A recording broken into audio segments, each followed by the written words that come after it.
Hi കൂട്ടുകാരെ, പുതിയൊരു വീഡിയോയിലേക്ക് എല്ലാവർക്കും സ്വാഗതം. അങ്ങനെ ഇനി അരവിന്ദനാണെങ്കിലോ ആ ഫോട്ടോ കാണിച്ചു കൊടുത്തിരിക്കുകയാണ് കേട്ടോ.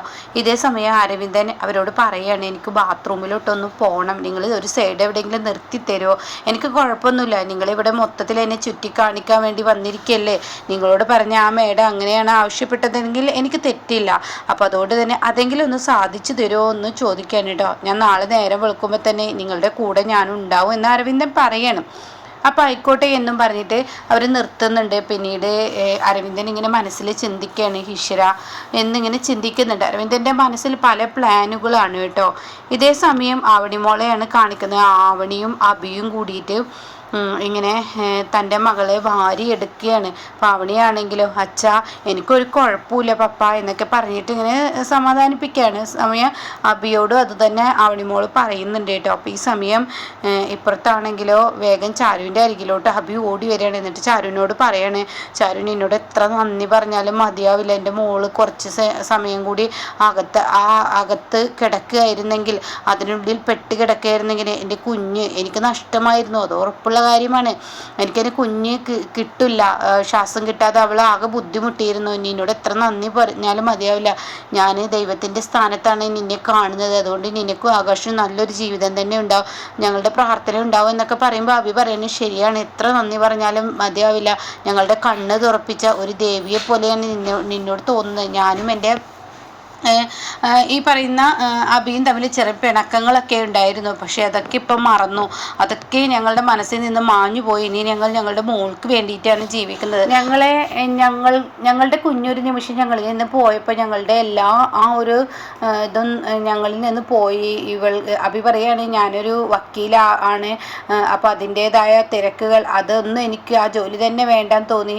എന്നാൽ ഇപ്പുറത്ത് അതുപോലെ തന്നെ ജിത്തുവും അത് തന്നെ പറയുന്നുണ്ട് കേട്ടോ. അങ്ങനെ ജിത്തുവും അഭിയും കൂടി മാറി മാറി പറയുമ്പോൾ ഉടൻ തന്നെ ആകാശും ചാരുവും പറയാണ്, ഞങ്ങൾ എന്തായാലും ഇനി നാളെ നേരം വെളുക്കുമ്പോഴേക്കും ഈ റിസോർട്ട് വിടും, ഞങ്ങളുടെ തീരുമാനം അങ്ങനെയാണ്. കാരണം എന്തെന്ന് വെച്ചാൽ എൻ്റെ അച്ഛന് സുഖമില്ല എന്ന് പറയണേ.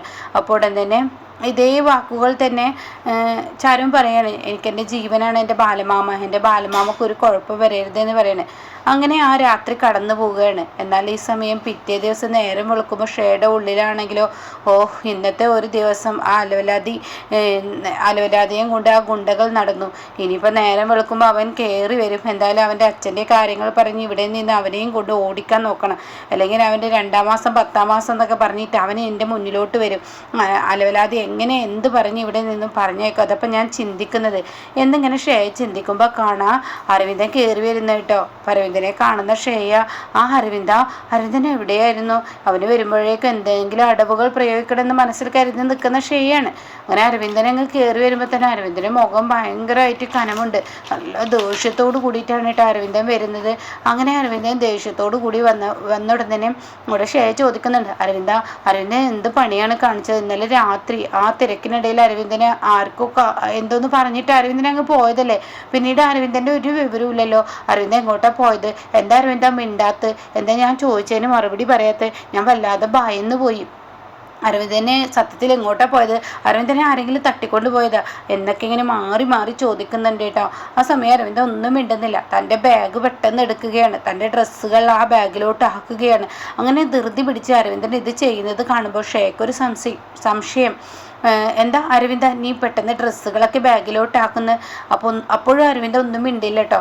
അങ്ങനെ അരവിന്ദൻ തൻ്റെ സാധനങ്ങളെല്ലാം ആ റൂമിൽ നിന്ന് അടക്കി പെറുക്കി എടുക്കുമ്പോഴും ഷേ ഇങ്ങനെ നിർത്താതെ ചോദിക്കുകയാണ്, എന്താ അരവിന്ദ ഒന്നും മിണ്ടാത്ത? എന്താ അരവിന്ദ ഒന്നും പറയാത്ത? അരവിന്ദ ഞാനൊന്ന് ചോദിക്കട്ടെ, ഞാനൊന്ന് പറയട്ടെ അരവിന്ദ എന്നിങ്ങനെ മാറി മാറി ചോദിക്കുന്നുണ്ട് കേട്ടോ. ആ സമയം ഒന്നും മിണ്ടത്തില്ല അരവിന്ദൻ. അപ്പോൾ ഷേ പറയാണ്, ഇന്നലെ രാത്രി എങ്ങോട്ടാ പോയത് എന്ന് പറഞ്ഞ ഉടനെ മതിയടി, നിർത്തടി നിന്റെ നാടകം എന്നങ്ങ് അരവിന്ദൻ പറയാൻ കേട്ടോ. ഇത് കേൾക്കുന്ന ഷേയ മേഡം എന്ന് വിളിക്കുന്ന ഇവനെന്താ എന്നെ നിർത്തടി എന്ന് പറഞ്ഞിരിക്കുന്നു, അത് തന്നെ വല്ലാതെ ഭീതിപ്പെടുത്തുകയാണ് കേട്ടോ. മതിയടി നീ നാടകം എന്ന് പറഞ്ഞിട്ട് അരവിന്ദൻ അവിടെ നിന്ന് പോകുമ്പോൾ ഷേയ കൈകൾ കയറി പിടിക്കുകയാണ് കേട്ടോ അരവിന്ദൻ്റെ. ഉടൻ തന്നെ അരവിന്ദൻ ആ കയ്യങ്ങ് കുടഞ്ഞിട്ടിട്ട് ഷേയുടെ കയ്യങ്ങ് തട്ടി മാറ്റിയിട്ട് എന്താടി എന്ന് ചോദിച്ച ഉടൻ തന്നെ പറയണം, അതെ അരവിന്ദൻ എന്താ ഇവിടെ നിന്ന് പോകുന്നത്, എന്താ അരവിന്ദൻ എന്നോടൊന്നും മിണ്ടാത്തതെന്ന് പറയുമ്പോൾ മതിയടി നിർത്തടി, ഞാൻ എൻ്റെ അച്ഛന് സുഖമില്ല, എൻ്റെ അച്ഛൻ്റെ അരികിലോട്ട് പോവുകയാണ്, ഇനിയുമായുള്ള ഒരു ജീവിതം ഒരിക്കലും ഇനി ഞാൻ ആഗ്രഹിക്കുന്നില്ല, നീ ഒരു ഭാര്യയല്ല, നീ ഒരിക്കലും എനിക്കൊരു ഭാര്യ ആവില്ലെന്ന് എനിക്ക് മനസ്സിലായി, പ്രതികാരത്തിന് വേണ്ടി എൻ്റെ അനിയനെ സ്നേഹിച്ച് നീ എന്നെ കല്യാണം കഴിച്ചത് എന്തിനു വേണ്ടിയാണെന്നും നീ എന്നെ ഒരു കരുവായി ഉപയോഗിക്കുകയാണെന്നും ഒക്കെ എനിക്ക് മനസ്സിലായി, അതുകൊണ്ട് തന്നെ മതി, ഇനി ഞാൻ എൻ്റെ വീട്ടിലോട്ട് ചെല്ലും, എൻ്റെ അച്ഛൻ പറഞ്ഞതുപോലെ തന്നെ നിന്നെ പോലെ ഒരു പെണ്ണിനെ ഞാൻ വധുവാക്കി എടുക്കാൻ പാടില്ലായിരുന്നു, നീ എൻ്റെ അനിയനോടുള്ള പ്രതികാരത്തിന് വേണ്ടി എൻ്റെ വീട്ടിലോട്ട് വന്നതാണെന്ന് എനിക്ക് മനസ്സിലായി, നീ എനിക്ക് ഒരിക്കലും ഭാര്യയാവില്ല, ഒരു ദിവസം പോലും നീ എൻ്റെ ഭാര്യയായി ജീവിക്കില്ലെന്ന് എനിക്ക് മനസ്സിലായി, അതുകൊണ്ട് തന്നെ നീയുമായുള്ള ഒരു ജീവിതം ഞാനില്ലടി, അതുകൊണ്ട് തന്നെ എൻ്റെ അച്ഛനോട് പറഞ്ഞ് നിൻ്റെ ഡിവേഴ്സ് അത് ഞാൻ ഇപ്പം തന്നെ അതിനുള്ള നീക്കങ്ങൾ ചെയ്യാണ്, ഇനി നീ നിൻ്റെ വഴി, ഞാൻ എൻ്റെ വഴി, അതുകൊണ്ട് ഈ അരവിന്ദൻ പൊട്ടനാന്ന് പറയുമ്പോൾ ഉടൻ തന്നെ അരവിന്ദ എന്തൊക്കെയാ പറയുന്നത്, ആരാണ് അരവിന്ദനെ തെറ്റിദ്ധരിപ്പിച്ചിരിക്കുന്നത്, ഒരിക്കലും അരവിന്ദ ആ വാക്കുകൾക്ക് നീ പ്രാധാന്യം നൽകരുത്, ഇതൊരു തെറ്റിദ്ധാരണയാണ്, ആ ചാരു ആഘോഷിൻ്റെ പണിയായിരിക്കും എന്നെയും നിന്നെയും തെറ്റിക്കുക എന്നുള്ളത്, മതി അവരെ ഇതിൽ കലർത്തുന്നത്, ഒരുപാടായി നീ ചെയ്ത് കൂട്ടുന്ന ഓരോ പണിയും അവരുടെ തലയിലോട്ട് ഇട്ട് വെച്ചിട്ട് നീ മനഃപൂർവ്വം എന്നിൽ നിന്ന് ഒഴിവാകുകയാണെന്നുള്ള സത്യം എനിക്ക് മനസ്സിലായി. അത് കേൾക്കുന്ന ശ്രേയ ആകെ ഭയന്നു പോവാൻ കേട്ടോ. ശ്രേയ പറയണ അരവിന്ദ് എന്താ ഇങ്ങനെയൊക്കെ സംസാരിക്കുന്നത്, പിന്നെ ഞാൻ എങ്ങനെ സംസാരിക്കണം എന്ന് പറഞ്ഞിട്ട് തൻ്റെ മൊബൈലിലുള്ള ഒരു ഫോട്ടോ എടുത്ത് കാണിച്ചു കൊടുക്കുന്നതിനോട് കൂടി ശ്രേയ ആകെ പകച്ചു പോവാണ് കേട്ടോ. എന്നിട്ട് ശ്രേയോട് പറയണേ ഈ ഫോട്ടോ നന്നായി ഓർമ്മ ഉണ്ടായിരിക്കൂലേ, നിനക്ക് ഓർമ്മയുണ്ടടി ഈ ഫോട്ടോ എന്ന് അരവിന്ദൻ ചോദിക്കുമ്പോൾ ശ്രേയ ഒന്നും മിണ്ടാതെ നിൽക്കണേ. കാരണം ആ റിസോർട്ടിൽ വന്ന് 2-ാം ദിവസം അരവിന്ദൻ ആ ഒരു മണിയറ ആ ഒരു റൂം നന്നായി അലങ്കരിച്ചിട്ട് ഷേയോട് പറയുന്നുണ്ട്, ആ ഒരു സീന് കാണിക്കൂട്ടോ. ഷേയോട് പറയുന്നുണ്ട് മാഡം എൻ്റെ ഫോട്ടോ എടുക്കുക, നമ്മുടെ ജീവിതത്തിൽ ഒരിക്കലും മറക്കാൻ പറ്റാത്ത ദിവസമാണ് ഇന്നത്തെ രാത്രി, അപ്പോൾ അതിൽ ഓർമ്മകളിൽ ഉണ്ടായിരിക്കണം, അപ്പോൾ ഞാൻ ഒരുക്കിയ ഈ ഒരു ദിവസം നമ്മുടെ ഫസ്റ്റ് നൈറ്റ് നടത്തുന്നത് എന്തായാലും നമ്മുടെ ഓർമ്മയിൽ ഉണ്ടായിരിക്കണം, ഞാൻ അലങ്കരിച്ച റൂമല്ലേ, അപ്പോൾ ഈ റൂമും എന്നെയും കൂടി ഒരു ഫോട്ടോ എടുക്കുമെന്ന് പറഞ്ഞിട്ട് ഷെയ് തന്നെ ഫോട്ടോ ഷെയുടെ മൊബൈലിൽ നിന്ന് എടുത്തു കൊടുക്കുന്നു കേട്ടോ. ഷെയുടെ മൊബൈലിൽ നിന്നാണ് എടുത്തു കൊടുക്കുന്നത്. അതുകൊണ്ട് തന്നെ ആരും തന്നെ ആ ഫോട്ടോ ആരുടെയും കയ്യിലില്ല, അരവിന്ദൻ്റെ കയ്യിൽ പോലും ഇല്ലാത്തത് കൊണ്ടാണ് അരവിന്ദൻ ആ ഗുണ്ടകളോട് ഇതെനിക്ക് ഷെയർ ചെയ്ത് താ എന്ന് ആവശ്യപ്പെട്ടത് കേട്ടോ. അപ്പോൾ അങ്ങനെ അരവിന്ദൻ പറയാണ് ഈ ഫോട്ടോ നീ എടുത്തത് നിൻ്റെ കൈകളിൽ നിന്ന് അവരുടെ കൈകളിലോട്ട് പോയതും മാഡം എന്നുള്ള അവരുടെ വാക്കും ആ പ്രയോഗവും കേട്ടപ്പോൾ എനിക്ക് മനസ്സിലായി, ഓരോ ദിവസവും നീ ഞാനുമായി ജീവിക്കാതിരിക്കുക, ഓരോ പദ്ധതികളും പ്ലാനും ഉപയോഗിച്ച് നീ എന്നെ കരുവാക്കി ആകാശിനോടും ചാരുവിനോടും എൻ്റെ കുടുംബത്തിനോടും പകവീട്ടുകയാണെന്ന് എനിക്ക് മനസ്സിലായി. അതുകൊണ്ട് നീയുമൊത്തുള്ള ഒരു ജീവിതം ഇനി ഞാൻ ആഗ്രഹിക്കുന്നില്ല.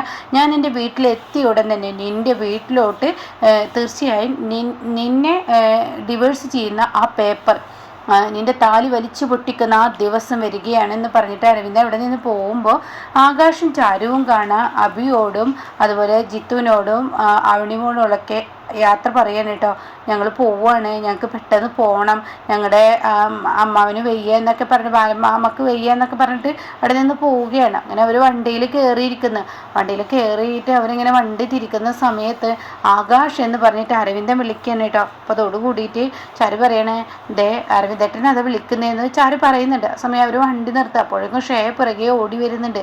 ഇതേ സമയം ആ വണ്ടി നിർത്തലിനൊന്നും യാതൊരു വിലയും കൊടുക്കാതെ ഉടൻ തന്നെ ഷേയുടെ വിളികൾക്ക് യാതൊരു വിലയും കൊടുക്കാതെ ആ നിർത്തിയ വണ്ടിയിലോട്ട് ചെന്നിട്ട് ആകാശിനോട് പറയാണ് ഞാനും നിങ്ങളുടെ കൂടെ വീട്ടിലോട്ട് വരുന്നതെന്ന് പറയുമ്പോൾ അത് എന്നിങ്ങനെ പറയാൻ ഒരുങ്ങുമ്പോഴേക്കും നിങ്ങളൊന്നും മിണ്ടണ്ട, ഞാൻ മാത്രമാണ് വരുന്നത് എന്ന് പറഞ്ഞിട്ട് അവരുടെ ബാക്ക് സീറ്റിലോട്ട് കയറിയിരിക്കുകയാണ് കേട്ടോ. ഇത് കണ്ട് ഷേക്ക് നോക്കുകുത്തിയായി നിൽക്കേണ്ടി വരികയാണ്. അങ്ങനെ അരവിന്ദൻ ഷേയുടെ യഥാർത്ഥ മുഖം തിരിച്ചറിയുന്ന ആ എപ്പിസോഡാണ് ഇനി നമുക്ക് മുന്നിൽ വരാനിരിക്കുന്നത് കേട്ടോ.